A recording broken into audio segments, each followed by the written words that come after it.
ഇവിടെ പാവപ്പെട്ടവർക്ക് ഇത് ചികിത്സ കിട്ടാതിരിക്കുമ്പോൾ പാവപ്പെട്ടവർക്ക് സ്വകാര്യ ആശുപത്രിയിൽ പോകാൻ കഴിയില്ല, അവർക്ക് മാർഗമില്ല. സാമ്പത്തികമായി കഴിവുള്ളവർക്ക് മാത്രമേ ഈ കാലഘട്ടത്തിൽ സ്വകാര്യ ആശുപത്രിയിൽ പോകാൻ കഴിയൂ. പക്ഷെ ഇതിന് ഒരു പരിഹാരം കാണാൻ എന്താണ് കോഴിക്കോട് ജില്ലയിൽ 2 മന്ത്രിമാരുള്ളത്? എന്തുകൊണ്ടാണ് അവർക്കൊന്നും ചെയ്യാൻ കഴിയാത്തത്? എന്തുകൊണ്ട് അവർ ഇടപെടുന്നില്ല? ഇത്രയും ഗുരുതരമായ അവസ്ഥ, 10,000-കണക്കിന് രോഗികൾക്ക് ഈ ദുരവസ്ഥ ഉണ്ടാകുമ്പോൾ 2 മന്ത്രിമാർ എന്തുകൊണ്ട് ഇടപെടുന്നില്ല?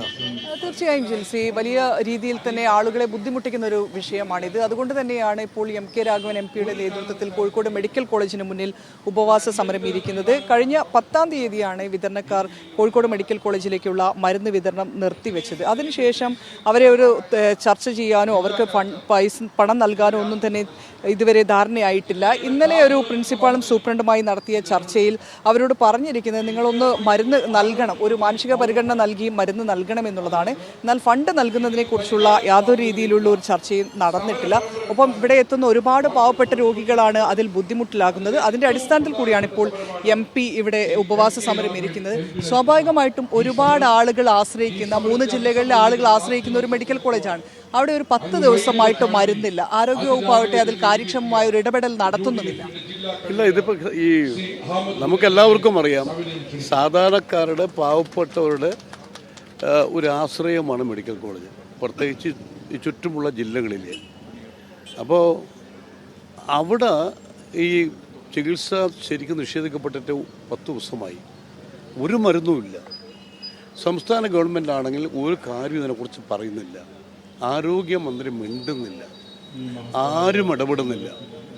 ജില്ലാ കലക്ടറാണെങ്കിൽ ഇവിടെ തിരിഞ്ഞു നോക്കില്ല എന്നാണ് ഞാൻ കേട്ട കാര്യങ്ങൾ. അതുപോലെ ഇവർക്കൊന്നും ചെയ്യാൻ കഴിയില്ല. ആരോഗ്യ വകുപ്പ് തന്നെ തീരുമാനമെടുത്താൽ നമുക്ക് പരിഹാരം ഉണ്ടാകും. ഇവിടെ പാവപ്പെട്ടവർക്ക് ഇത് ചികിത്സ കിട്ടാതിരിക്കുമ്പോൾ പാവപ്പെട്ടവർക്ക് സ്വകാര്യ ആശുപത്രിയിൽ പോകാൻ കഴിയില്ല, അവർക്ക് മാർഗമില്ല. സാമ്പത്തികമായി കഴിവുള്ളവർക്ക് മാത്രമേ ഈ കാലഘട്ടത്തിൽ സ്വകാര്യ ആശുപത്രിയിൽ പോകാൻ കഴിയൂ. പക്ഷെ ഇതിന് ഒരു പരിഹാരം കാണാൻ എന്താണ് കോഴിക്കോട് ജില്ലയിൽ 2 മന്ത്രിമാരുള്ളത്? എന്തുകൊണ്ടാണ് അവർക്കൊന്നും ചെയ്യാൻ കഴിയാത്തത്? എന്തുകൊണ്ട് അവർ ഇടപെടുന്നില്ല? ഇത്രയും ഗുരുതരമായ അവസ്ഥ, 10,000-കണക്കിന് രോഗികൾക്ക് ഈ ദുരവസ്ഥ ഉണ്ടാകുമ്പോൾ 2 മന്ത്രിമാർ എന്തുകൊണ്ട് ഇടപെടുന്നില്ല? അപ്പോൾ ഇതിലൊന്നും തന്നെ ഇവർക്ക് ആർക്കും ഉത്തരവാദിത്വം ഇല്ലാത്ത രീതിയിലാണ് പെരുമാറുന്നത്.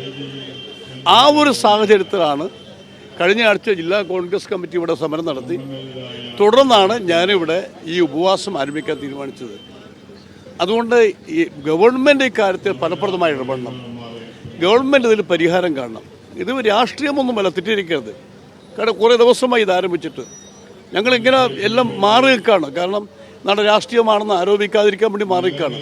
പക്ഷെ ഇനി നിവൃത്തിയില്ല. ഇനി പ്രത്യക്ഷമായ സമരത്തിൽ പോയാൽ മാത്രമേ എന്തെങ്കിലും പരിഹാരമുണ്ടാകൂ. അതുകൊണ്ട് ഈ സമരം ഞങ്ങളിവിടെ തുടങ്ങുന്നു. ഇതുകൊണ്ട് പരിഹാരമില്ലെങ്കിൽ ഞങ്ങൾ തുടർന്ന് ജില്ലാ കോൺഗ്രസ് കമ്മിറ്റിയുമായി ആലോചിച്ചുകൊണ്ട് എന്ത് മാർഗം സ്വീകരിക്കണം, ഞങ്ങൾ അതിനുള്ള പരിപാടികൾക്ക് രൂപം നൽകും എന്നാണ് എനിക്ക് പറയാനുള്ളത്. 150 അവശ്യ മരുന്നുകൾ നൽകാൻ വേണ്ടിയുള്ള സർക്കാർ തീരുമാനിച്ചിട്ടുണ്ട്. അത് എത്രത്തോളം ഇതിന് സഹായകമാവും, ഇപ്പോഴത്തെ ഒരു പ്രതിസന്ധി പരിഹരിക്കാൻ സഹായകമാവും എന്നാണ് കരുതുന്നത്? ഈ മരുന്ന് കിട്ടിയാലല്ലേ കിട്ടിയെന്ന് പറയാൻ പറ്റൂ. പ്രഖ്യാപനം കൊണ്ട് വല്ല കാര്യമുണ്ടോ? മരുന്ന് ഇപ്പം നിലവിൽ മരുന്ന് കിട്ടിയില്ലല്ലോ. നിലവിൽ മരുന്നുകളൊന്നും കിട്ടുന്നില്ല, മരുന്നുകളൊന്നുമില്ല. ഇപ്പം ഓക്സിജൻ ക്ഷാമം തുടങ്ങി, ഡയാലിസിസ് പേഷ്യൻസിന് മരുന്നില്ല, സർജറിക്ക് ആവശ്യമായിട്ടുള്ള മരുന്നില്ല, സാധാരണ കൊടുക്കാവുന്ന ഒരു പനി വന്നാൽ കൊടുക്കാവുന്ന പാരസെറ്റമോൾ പോലും ഇല്ല. നിങ്ങൾ ആലോചിക്കണം, ഒരു മെഡിക്കൽ കോളേജിൻ്റെ ദുരവസ്ഥ നോക്കണമെങ്കിൽ ആളുകൾ പുറത്തുനിന്ന് മരുന്ന് വാങ്ങി കൊണ്ടുപോകണം. പാവപ്പെട്ടവർക്ക് എത്ര കാലം ചെയ്യാൻ പറ്റുമെന്ന് ആലോചിക്കണം. ഇപ്പം മെഡിക്കൽ കോളേജിൻ്റെ കൺസെപ്റ്റ് എന്താണോ അതനുസരിച്ച് കാര്യങ്ങൾ ചെയ്യാൻ പോലും ആരോഗ്യവകുപ്പ് മുൻകൈ എടുക്കുന്നില്ല എന്നുള്ള ഞങ്ങൾ ആക്ഷേപം. പരിഹാരം കാണുന്നില്ല. അതുകൊണ്ട് ആരോഗ്യമന്ത്രി നിർബന്ധമായി ഇടപെട്ട്, മുഖ്യമന്ത്രി ഇടപെട്ട് ഈ പ്രശ്നങ്ങൾക്ക് ശാശ്വതമായ പരിഹാരം കാണണം. ആരോഗ്യമന്ത്രിയൊക്കെ ആയിട്ട് അങ്ങ് ബന്ധപ്പെട്ടിരുന്നോ ഇക്കാര്യം? ഞാൻ 3 ആഴ്ച മുമ്പ് മുഖ്യമന്ത്രിക്കും ബഹുമാനപ്പെട്ട ആരോഗ്യമന്ത്രി ഞാൻ കത്തയച്ചാണ്. എനിക്കൊരു മറുപടിയും തന്നില്ല. ഒരു 3 ആഴ്ച മുമ്പ് അയച്ചതാണ് ഈ കാര്യങ്ങളെല്ലാം പറഞ്ഞിട്ട് ഇടപെടണം എന്ന് പറഞ്ഞിട്ട്. പക്ഷെ ഇന്നും ഇടപെട്ടില്ല. കാരണം ഫാർമസ്യൂട്ടിക്കൽ കമ്പനിക്ക് 90 കോടി കൊടുക്കാറുണ്ട്. ഇൻഷുറൻസ് വകയിൽ 240 കോടി ഇവിടെ കിട്ടാനുണ്ട്. ഒരു മാസം മെഡിക്കൽ കോളേജ് റൺ ചെയ്യണമെങ്കിൽ 10 കോടി വേണം. അപ്പോൾ ഈ ഒരു പശ്ചാത്തലത്തിൽ ഗവൺമെൻറ് അനുകൂലമായ നിലപാട് സ്വീകരിച്ചാൽ മാത്രമേ മെഡിക്കൽ കോളേജിന് ഫംഗ്ഷൻ ചെയ്യാൻ സാധിക്കൂ. അത് ഗവൺമെൻറ് നടപടിക്കാൻ വേണ്ടിയാണ് ഈ ഒരു സൂചനാ സമരം ആരംഭിച്ചിട്ടുള്ളത്. ഈ ഒരു സമരം കൊണ്ട് ഫലം കണ്ടില്ലെങ്കിൽ തുടർ സമരവുമായി മുന്നോട്ട് പോകാൻ കോൺഗ്രസും UDF മുന്നോട്ട് പോകുമെന്നുള്ളതാണ് MK രാഘവൻ MP അറിയിച്ചിട്ടുള്ളത്. മുഖ്യമന്ത്രിയെയും ആരോഗ്യമന്ത്രിയെയും ഒക്കെ തന്നെ ഈ പ്രശ്നം പരിഹരിക്കണമെന്ന് ആവശ്യപ്പെട്ട് കണ്ടിട്ട് അവരെ ബന്ധപ്പെട്ടിട്ട് പോലും യാതൊരു രീതിയിലുള്ള മറുപടിയും ലഭിച്ചിട്ടില്ല എന്നുള്ളൊരു ആക്ഷേപം കൂടെ അദ്ദേഹം ഉന്നയിക്കുന്നുണ്ട്. എന്തായാലും ഈ ഒരു പ്രശ്നത്തിൽ രോഗികൾ വലിയ രീതിയിൽ വലയുകയാണ്. അതിനൊരു പ്രശ്നപരിഹാരം കണ്ടെത്താൻ എത്രയും പെട്ടെന്ന് സർക്കാർ ഇടപെട്ടേ മതിയാകൂ എന്നുള്ളതാണ് കോഴിക്കോട് മെഡിക്കൽ കോളേജിന്റെ നിലവിലുള്ള അവസ്ഥ.